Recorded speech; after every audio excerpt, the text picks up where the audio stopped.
अस्सलाम वालेकुम फ्रेंड्स। आज की कहानी भी बहुत मज़ेदार है। अगर आपको हमारी कहानी पसंद आए तो प्लीज़ हमारा चैनल को ज़रूर सब्सक्राइब और लाइक ज़रूर करें और अपने दोस्तों के साथ भी शेयर करें। मेरा नाम मनाहिल है और मेरी उम्र तकरीबन 24 साल है। मैं एक शादीशुदा लड़की हूँ। 3 साल पहले मेरे माँ बाप ने मेरी शादी कर दी थी। मेरा शौहर आर्मी में मुलाजमत किया करता था। मैं अपने साथी से और अपने शौहर के साथ अपने ससुराल में रहा करती थी। शौहर आर्मी में था। कई महीनों के बाद घर में वापस आता था। मैं हर वक्त अपने शौहर को तरसती रहती थी। मेरा शौहर मुझे बिल्कुल भी वक्त नहीं देता था। वो अपनी तरफ से घर आने की पूरी कोशिश करता था, लेकिन उसे छुट्टी ही नहीं मिलती थी।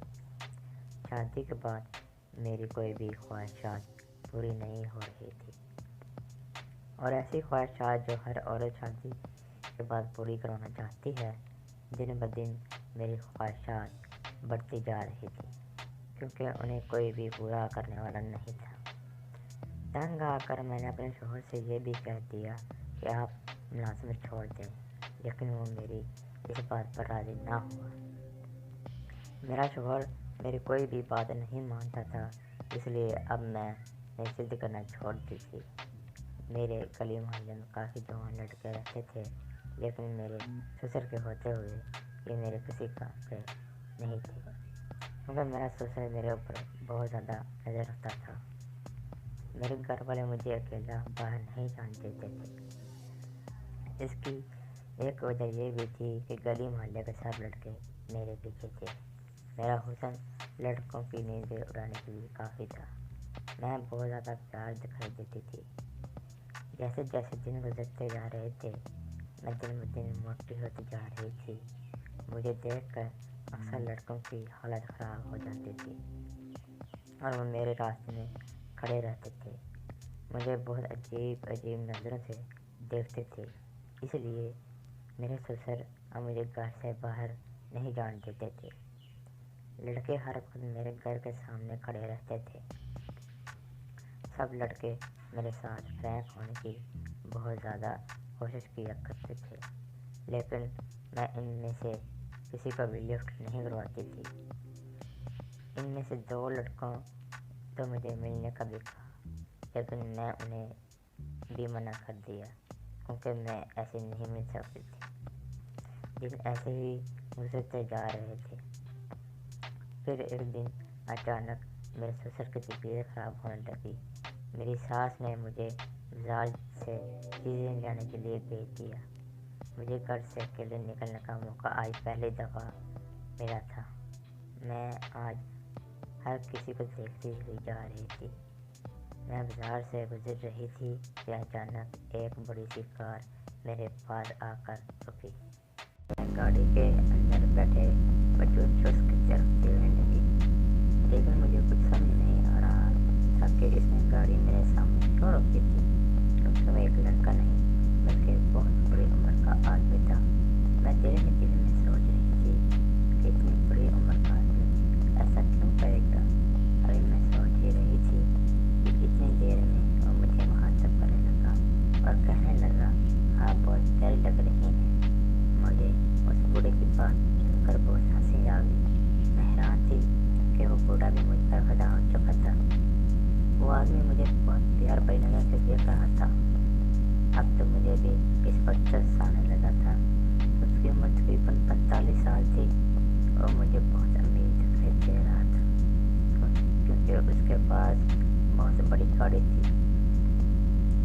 फिर उसने मुझे गाड़ी में बैठने का इशारा किया। मेरे दिल में भी लालच आ गया था कि इस बूढ़े के साथ दोस्ती कर लेती हूँ और उससे खूब पैसे खाऊँ। मैं उस आदमी के साथ उसकी गाड़ी में बैठ गई और मुसलसल मेरी तरफ देख रहा था। कुछ देर गाड़ी चलती रही, फिर इसने गाड़ी एक शॉपिंग मॉल के बड़े रोक दी। वो आदमी मुझे शॉपिंग करवाने लगा। आज पहली दफ़ा मैं शॉपिंग मॉल में आई थी। चीज़ें देख कर हैरान हो रही थी। इसने मुझे ढेर सारी शॉपिंग करवाई और फिर वापस मुझे मेरे घर छोड़ दिया। ہوتے ہوئے اس نے مجھے اپنا نمبر بھی دیا اور کہا کہ جب کبھی میری ضرورت ہو تو مجھے ضرور یاد کرنا۔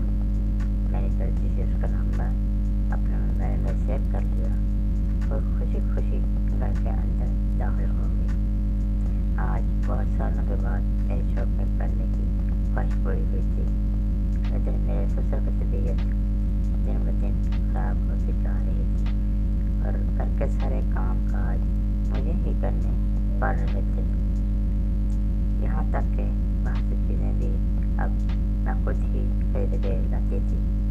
گھر سے میرا باہر نکلنا بہت زیادہ آسان ہو گیا تھا۔ میں بہت زیادہ خوش تھی۔ ایک روز اپنے کمرے میں بیٹھی ٹی وی دیکھ رہی تھی کہ میری ساس میرے کمرے میں آئی اور مجھ سے کہنے لگی تمہارے سسر کی دوائی ختم ہو گئی ہے، جاؤ بازار سے اپنے سسر کی دوائی لے آؤ۔ جب میں نے اکیلے بازار جانے کی بات سنی تو ایک دم سے مجھے اس بوڑھے کا خیال آیا کہ آج میں اس بوڑھے عاشق کو بھی ملاؤں گی۔